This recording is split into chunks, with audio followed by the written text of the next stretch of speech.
नमस्कार स्टूडेंट्स, स्वागत है आपका आपके अपने channel extreme teaching with Livjeet में। जैसा कि लास्ट वीडियो के अकॉर्डिंग आज हम algebraic method for solving linear equation के रिलेटेड स्टडी करने जा रहे हैं। हमने अपनी लास्ट वीडियो में कुछ pairs of equations linear equation के बारे में बताया था, तो आगे उसको कंटिन्यू करते हुए कि यदि हमें पता चल जाता है कि some equations have unique solution, then हमें उनको सॉल्व करना होता है और वो यूनिक सॉल्यूशन निकालने होते हैं। तो उसके लिए हमें मेथड चाहिए होते हैं। तो आपका फर्स्ट मेथड है, तो now topic is algebraic method of solving a pair of linear equations.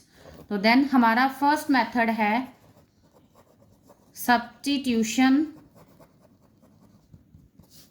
Method. नाम क्या है? Substitution method. फॉर नेम, तो हमें यहाँ से ये क्लियर होता है कि हम सब्स्टिट्यूट ढूंढेंगे कि हमारे पास क्या वेरिएबल्स होते हैं। टू वेरिएबल्स, एक x होता है, एक y। एक की सब्स्टिट्यूशन दूसरे में हम फिल कर दें तो हमारे पहले एक फाइंड आउट होगा, देन उसकी वैल्यू हम वापस पुट करेंगे तो दूसरा फाइंड आउट हो जाएगा। तो इसके लिए हमें अपने क्वेश्चन पे चलना होगा। तो हमारा फर्स्ट एग्जांपल है, तो ये हमारे पास दो इक्वेशंस हैं। देखिए 8x + 5y = 9, 3x + 2y = 5। तो हम मार्क करेंगे this is equation number 1 and this is 2। इस तरह से दोनों इक्वेशन को मार्क करते हुए, तो इस तरह से हमने दोनों इक्वेशन को मार्क करा। This is equation number 1 and this is 2। तो हम 1 बाय 1 एक इक्वेशन को उठाएंगे। सबसे पहले हमने इक्वेशन उठाई 1 फ्रॉम 1। तो हमने किसी एक की वैल्यू निकालनी है। आपकी मर्जी, आपको जहां से इजी लगे आप उसको कर सकते हो। मैं फिलहाल सीक्वेंस में कर रही हूँ। तो मैंने 8x को अलग करा, तो जो 5y था वो = के दूसरी तरफ ले गए, तो हमारे पास बन गया 9 - 5y। इस तरह से हमने x को आइडेंटिटी बनाना है, कोफिशिएंट को आइडेंटिटी बनाना है, मतलब x को सिंगल करना है। तो 8 क्या है, मल्टीप्लाई में = के दूसरी तरफ जाएगा तो बन जाएगा आपका डिवाइड। तो ये हमारी आ गई x की एक वैल्यू। अब इस x की वैल्यू को हमने मार्क कर दिया इक्वेशन नंबर 3। अब इस x की वैल्यू को, जो हमारे पास रिमेनिंग इक्वेशन बच रही थी हमारे पास जो थी सेकंड, उसमें हम x की वैल्यू को सब्स्टिट्यूट कर देंगे। तो सब्स्टिट्यूट करने से मेथड का नाम क्या बनता है? Substitution method. तो यहां से हम करेंगे सब्स्टिट्यूट, या फिर हम पुट भी कर सकते हैं, substitute the value of x in equation number second. तो कई बार हम इस तरह से पुट भी लिख लेते हैं, put the value of x, या फिर put x = this in equation number 2। आपकी मर्जी है, आप इसको कैसे भी ले सकते हो, जैसे आपको इजी लगे अपने क्वेश्चन में आप उसको वैसे ही ले लेना। तो अब हम सेकंड इक्वेशन में x की वैल्यू पुट करेंगे। तो पहले आप देखिएगा कि सेकंड इक्वेशन में x के साथ 3 है, तो हमने 3 को बाहर निकाला, देन स्क्वायर ब्रैकेट, x की जगह ये पूरी वैल्यू हम एज इट इज वहां पे फिट कर देंगे, सब्स्टिट्यूट कर दी, बाकी इक्वेशन आपकी एज इट इज रहेगी। हम सब्स्टिट्यूशन हमेशा सेम थिंग की करते हैं जो हमारे बाकी सिस्टम को डिस्टर्ब ना करे। तो सब्स्टिट्यूशन ऐसा होना चाहिए जो बाकी चीज़ों को डिस्टर्ब नहीं करता। जैसे फॉर एग्जांपल मैंने एक आप रेक्टेंगल ली, रेक्टेंगल को मैंने इसके इक्वल पार्ट्स में डिवाइड कर दिया और मैंने हर एक बॉक्स को फिल करना है। तो फिल करने के लिए मुझे इसकी शेप जैसी ही चीज़ें चाहिए, जैसे कि ये शेप एक अप्रॉक्सीमेटली क्यूबिक या रेक्टेंगल बनेगी। किसी में रेक्टेंगल शेप बन रही है ध्यान से देखने से, किसी में थोड़ी सी क्यूबिक भी बन रही है। तो मुझे अपने मटेरियल में जो इनकी शेप जैसी लेंथ और विड्थ वाली चीज़ें होंगी वो फिल करना है, तो इस बॉक्स को पूरा अरेंज करना है। उसी तरह से हमें यहाँ पे भी सब्स्टिट्यूशन ऐसे करनी है कि बाकी इक्वेशन इफेक्टेड ना हो। इस तरह से मैंने सब्स्टिट्यूट कर दिया, 3 को मैंने अंदर मल्टीप्लाई करा, तो इस तरह से हमारी ये इक्वेशन बनती है। क्योंकि फिलहाल मैं स्क्वायर ब्रैकेट को मैंने सॉल्व करा, 1 बाय 1 करेंगे, 3 × 1 3/8, बाकी हमारी इक्वेशन एज इट इज है। अब ये 3/8 1 बाय 1 इस तरह से मल्टीप्लाई होगा, पहले इसके साथ देन इसके साथ। 9 3 जा 27/8, फिर माइनस लगा हुआ है, माइनस आएगा। 5 3 जा 15/8y, और ये +2y एज इट इज, और ये हमारा आ गया 4। ठीक है, अब हम क्या करेंगे, हमारे पास ध्यान से देखो कि x खत्म हो गया। x की सब्स्टिट्यूशन फिल करने से x की यहाँ पे कोई वेरिएबल नहीं है, हमारे पास वेरिएबल क्या बचा, सिर्फ y और y। इस तरह से हम कोई भी लीनियर इक्वेशन को सॉल्व कर सकते हैं, आपने पहले भी करी होंगी, बस यहाँ पे थोड़ा डिवाइड है तो उसका चक्कर है। तो हम क्या करेंगे, कांस्टेंट को कांस्टेंट के साथ और y को y के साथ पेयर बनाएंगे। तो इस तरह से हमारा बना ये -15/8y +2y, तो 4 को एज इट इज। 27/8 क्या है, प्लस में, इक्वल टू के दूसरी तरफ जाएगा तो ये माइनस में बन जाएगा इस तरह से। और 4 के नीचे हमारा डिनोमिनेटर में कुछ नहीं है तो मैंने 1 1 कर दिया। अब हम 1/1 दोनों साइड में एलसीएम लेंगे। 1 और 8 का एलसीएम क्या बनेगा, 8। 8 को 8 के साथ डिवाइड करा तो कितना आया, 1। 1 × 15 -15y, प्लस आगे 1 और 8 को डिवाइड करा तो 8। 8 2 जा 16 × y। इसी तरह से इस तरफ भी लेंगे, 8 आएगा, 8 4 जा 32, और माइनस 8 को 8 के साथ करा 27 आ जाएगा।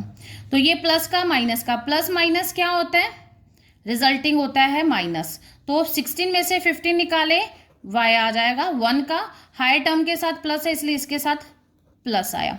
32 - 25 तो कितना आएगा, 5/8। यहाँ पे भी हाई टर्म के साथ प्लस है तो इसलिए यहाँ पे प्लस आया।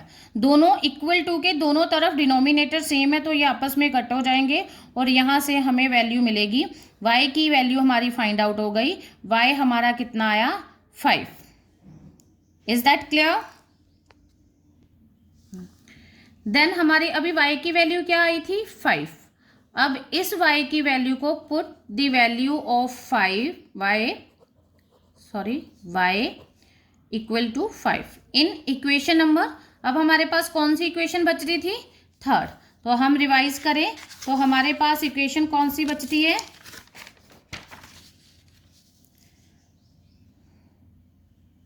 3rd।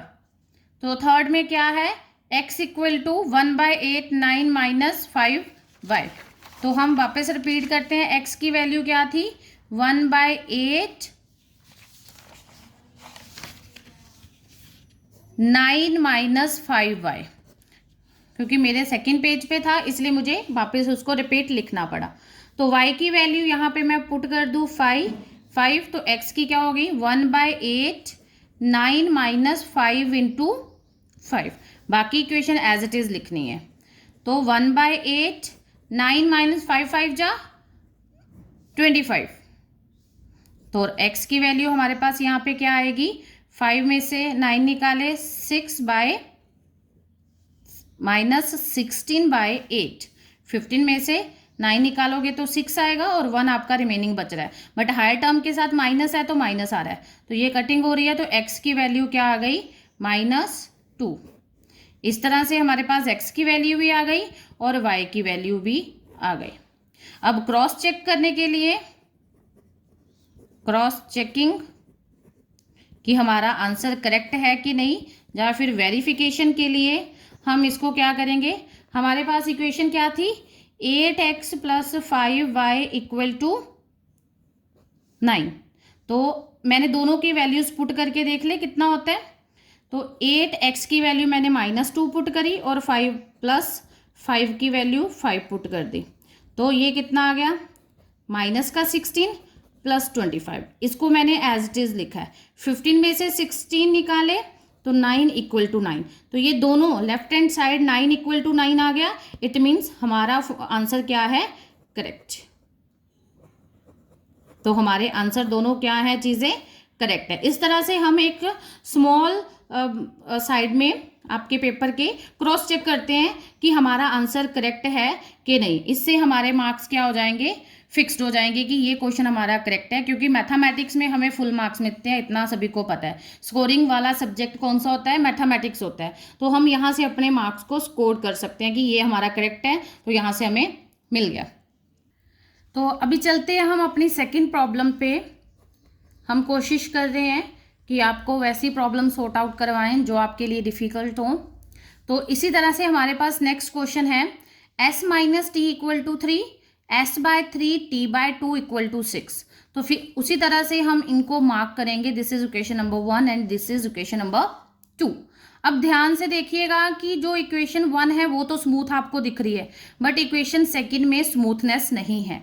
तो पहले हमें इसको स्मूथ और सिंपल करना होगा। तो हमें क्या करेंगे, फ्रॉम सेकंड हम होल एलसीएम ले लेंगे। 3 और 2 का एलसीएम आपको पता ही है, तो कितना आया 6। 3 को 6 के साथ डिवाइड करा तो कितना आया 2, 2 इंटू एस 2s, प्लस 2 को 6 के साथ करा तो 3, 3 इंटू टी, तो 1 को 1 के 6 के साथ करा तो 6, 6 6 जा 36। आप सभी को एलसीएम लेना अच्छे से आता है। तो इस तरह से मैंने, अब ये होल था इसलिए नीचे वाला जो 6 है वो क्या होगा, हो जाएगा रिजॉल्व हो जाएगा। तो इसको हम मार्क करते हैं इक्वेशन नंबर 3। सेकंड हमारी न्यू इक्वेशन बन गई 3। अब हम फर्स्ट और सेकंड को सॉल्व करने का ट्राई करेंगे। तो फ्रॉम फर्स्ट, जैसा कि मैंने बोला कि सब्स्टिट्यूट करना होता है, किसी एक की वैल्यू निकालनी होती है, तो हम s की वैल्यू निकालते हैं। तो क्या बनेगी 3 प्लस टी, क्योंकि टी माइनस का है, इक्वल टू के दूसरी तरफ जाएगा तो प्लस का हो जाएगा। तो this is equation number 4। According to equation आप मार्क करते जाओ। अब पुट करेंगे, put the value of s in equation number, कौन सी बची थी, थर्ड में वी गेट, तो क्या है third equation, 2 into S, S की जगह हम लिखेंगे 3 प्लस टी। बाकी equation as it is not affected by putting the value of S. तो देन 2 को मल्टीप्लाई करा 3 के साथ 6, 2 इंटू टी। बाकी इक्वेशन को आप एज इट इज रीराइट करिएगा। 6 प्लस 2 प्लस 3 कितना बन गया 5t, तो ये आ गया 36। 5t को, क्योंकि t हमारा वेरिएबल है, 6 दूसरी तरफ जाएगा तो माइनस हो गया, तो कितना आया 30। तो t कितना आ गया 30/5, तो आ गया हमारा कटिंग करने के बाद 6। तो t की वैल्यू यहाँ से हमारे पास कितनी आई है 6। Put the value of 6, sorry, put the value of t equal to 6 in equation number 4, equation 4 में। तो 4 में s की वैल्यू निकल जाएगी, 3 प्लस 6 कितना बना 9, तो s कितना आ गया 9। क्रॉस चेक करने का मैंने आपको जैसे बताया वैसे आप इसको क्रॉस चेक कर दो। फिर भी मैं क्रॉस चेक करवाऊँ तो हमारी फर्स्ट इक्वेशन कुछ इस तरह की थी। s की वैल्यू कितनी आई है 9 और t की वैल्यू 6, दोनों पुट कर लिया, तो 9 minus 6 3 equal to 3। It means हमारा क्वेश्चन क्या है, करेक्ट। Answer is correct. तो ये था हमारा first method. I hope this material is useful for your exams. Thank you to all. Have a nice day.